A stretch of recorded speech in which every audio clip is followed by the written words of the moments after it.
Hey guys, what's going on? Welcome back to another video, and this is the game one recap for the Celtics versus Warriors. This was a great game, and I think this series is going to be a lot of fun because the Celtics actually stole game one. They won game one. They have a 1-0 series lead. They win the game 120 to 108. They win the game. They came back actually. They were down like 11, like they were down by 10 plus at one point in the game. So yeah, they came back. They went on a 17-0 run at one point in the fourth quarter. Absolutely just dominated the fourth quarter. I have the stat sheet up here, so we're gonna review that. We're gonna see who played well, who didn't, and yeah, just talk about what we need to what we need to see next game. So yeah, let me pull that up right here. So there we go. Yeah. So as you can see, final score here 120 to 108. And yeah, here are the stats for all the players for you guys to see. Well, I guess we'll go over team by team. We'll start with the Warriors just because they're the team that lost. And then we'll we'll get to the Celtics, excuse me. But yeah, as you guys can see here, part I highlighted. So yeah, that's the final score. But as you can see here, 40 points in the from the Celtics in the fourth quarter, which is absolutely insane. 40 points. That's just an insane amount. You never see teams really putting up that much and just they lost. I mean, no, they didn't lose every single quarter, but like the Warriors were up significantly. And the Warriors scoring only 16 points in the fourth quarter. I mean, that's just even more impressive from the Celtics. Their defense. These are the top two defensive teams in the league, and just the Celtics defense just prevailing here. So yeah, it was such an interesting game, a very fun game to watch. And even though I'm not a huge fan of both of these teams, I'm really looking forward to the next few games for sure. And hopefully this one goes to like 7 or something because we need a 7-game series of this, but from a neutral point of view. But yeah, we'll start with the Warriors. I mean, Curry, he had a great game. Just he scored like 20 of those points. As you guys can see, he had 34 points there. He had a record, I think, 6 threes in the first quarter of an NBA Finals game. I believe that is actually a NBA record. So that was huge. It was yeah. I thought it was like, oh, when I saw him get that record, when I saw him hit 6 threes, he had 18 points. When I saw him do that, I was like, this series might be over. But no, you can't judge that quickly. I've learned throughout these playoffs, you can't judge a team too quick. We've seen multiple teams go far. We've seen multiple teams go far. Just like the Celtics. So yeah, you can't just judge a team in sports just by the first quarter, first game, whatever. Like a team can just bounce back the next few quarters or the next few games and turn things around. So that's really what I've learned here. But but yeah, Steph Curry. I don't know. I mean, I just don't think in the second quarter he was silent. I don't think he scored in the second quarter, if I'm not mistaken. He might have scored like 2 points in the second quarter, but yeah, he went 12 for 25. He went 12 for 25, 34 points.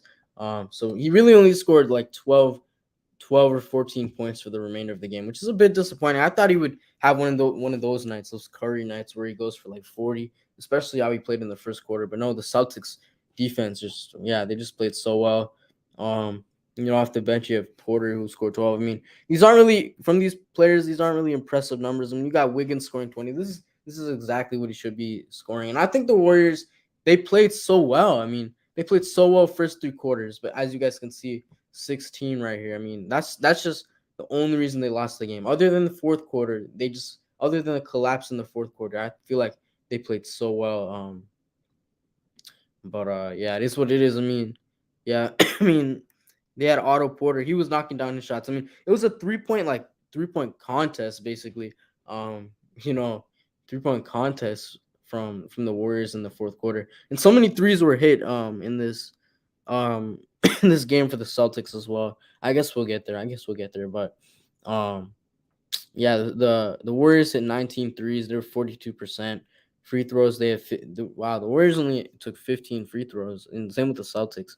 They took 16, but um yeah, just disappointing from the Warriors. I mean, the fact that they've dropped a game in San Francisco, which is where their home stadium is, but dropping a game in San Francisco, that is unfortunate. I mean, I don't know what that's gonna lead to, but this is like the home games.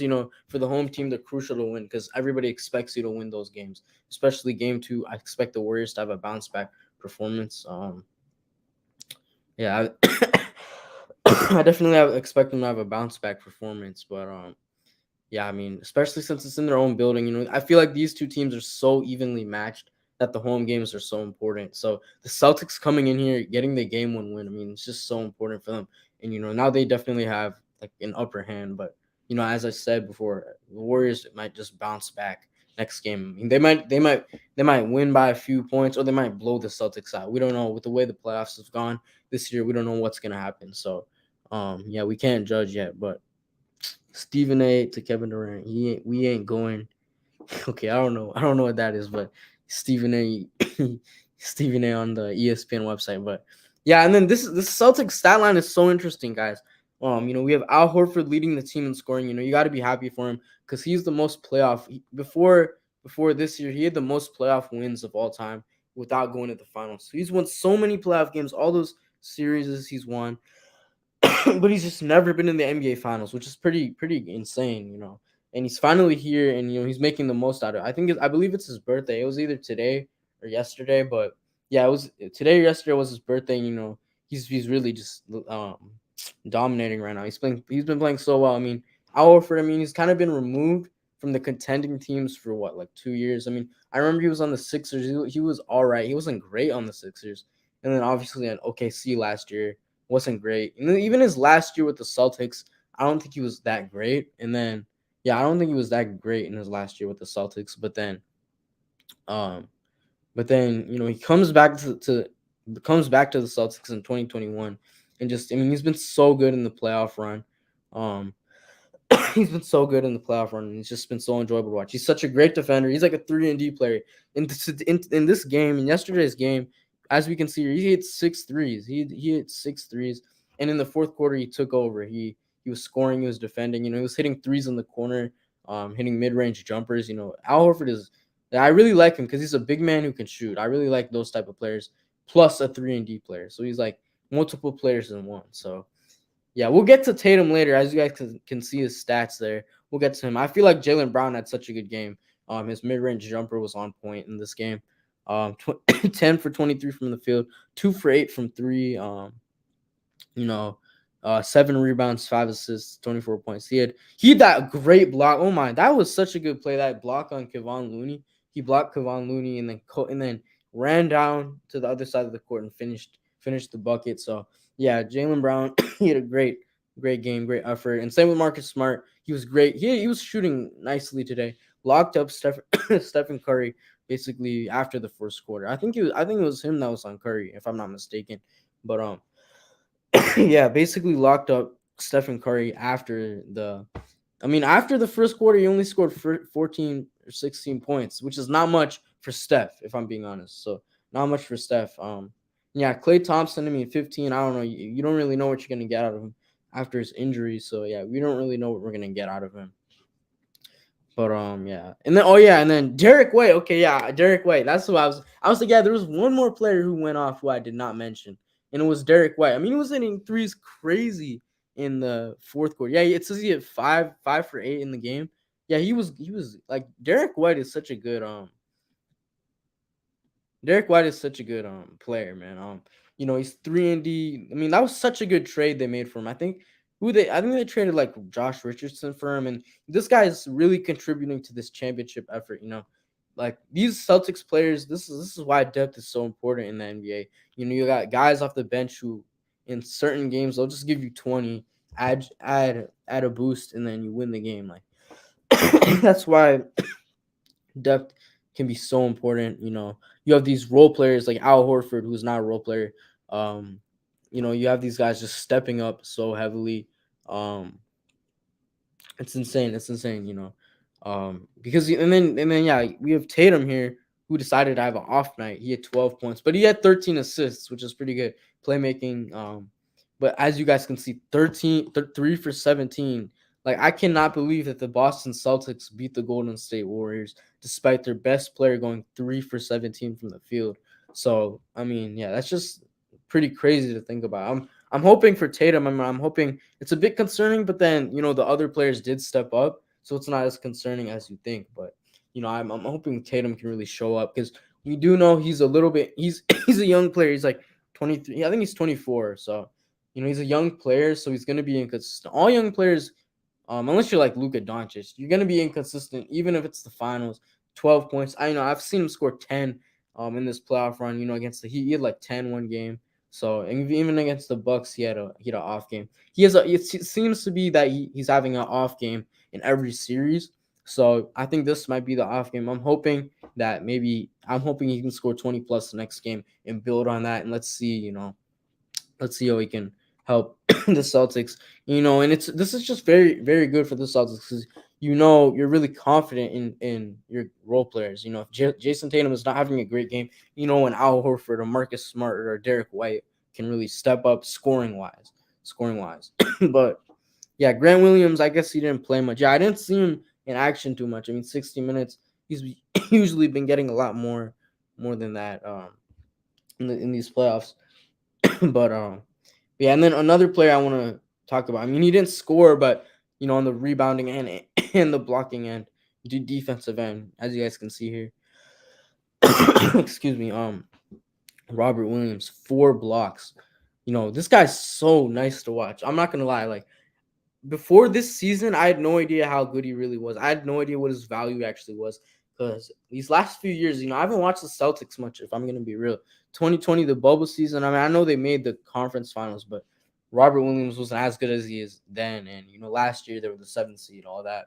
But this year, I mean, Robert Williams is such a good defender. I've started to realize, in the regular season, I realized, and in the playoffs, like the first round or so, not the first round. I mean, they swept, but in the games that they have not had Robert Williams, I mean, they haven't been as good defensively. So his defensive impact on this team is pretty crazy. Plus, last series, we saw how he defended Bam Adebayo. I mean, Bam Adebayo had like a 6-point game when Robert Williams was on the floor. So it was clear Bam Adebayo was struggling when Robert Williams was on the floor. And Robert Williams had such a great defensive presence today. You don't need him to score at all. I mean, he's an aerial, he's a lob threat. And then just on the defensive end, he'll give you a chase down block. I think he blocked Looney. He had some really good blocks. And when I saw him get those blocks, I was like, wow. In my mind, I was like, wow. Because before the season, like I just had no idea how good of a defensive player he is. And I think he's probably one of the best defenders in the NBA. Just watching this playoff run. Because during the season, I mean, I'm a Wizards fan, so I really don't watch the Boston Celtics. This year I can tell you I did not watch the Boston Celtics in the regular season that much. But it's crazy to see some of these players, Derek White, for example, he was on a small market team at the moment, the San Antonio Spurs. They're not a great team right now. Nobody watches the San Antonio Spurs really. I mean, unless you're a Spurs fan, obviously. I mean, nobody watches the Wizards, unless I'm a Wizards fan, so I watch the Wizards. But I had no idea how good of a 3-and-D player Derek White is. Sometimes he can struggle from 3, but defensively he's so consistent. And just what a great player. But it's all about the defense in the series. These are the top 2 defensive teams. Draymond Green, you got him on the Warriors. You got Marcus Smart. You got the DPOY in this series, Marcus Smart. So it's pretty crazy, watching 2 defensive teams going head to head, and it's a fun series. You got the offensive guys like Jaylen Brown, Jason Tatum, Steph Curry. So you have everything in this series. You have playmaking, all that stuff. So I'm looking forward to game 2. I think that's on Sunday. So yeah, I'm really looking forward to game 2. I'm hoping it's going to be another great game. No blowouts. This is the NBA Finals. This was a great game. I know it was a 12-point win, yes, but the Warriors were up for a majority of the game. They were up in points.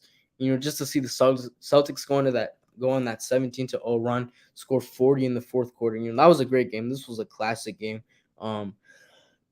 Excuse me, and yeah, I'm looking forward to game 2. Hopefully, it's something like this. But yeah, I'll probably do a recap on that as well. Like I did last season with the Bucks Suns NBA Finals series. I would do a preview and a recap. I don't know if I'll be doing the previews, but recap for game 2 is probably next. And yeah, if you guys enjoyed the video, thank you guys for watching. And yeah, I'll see you guys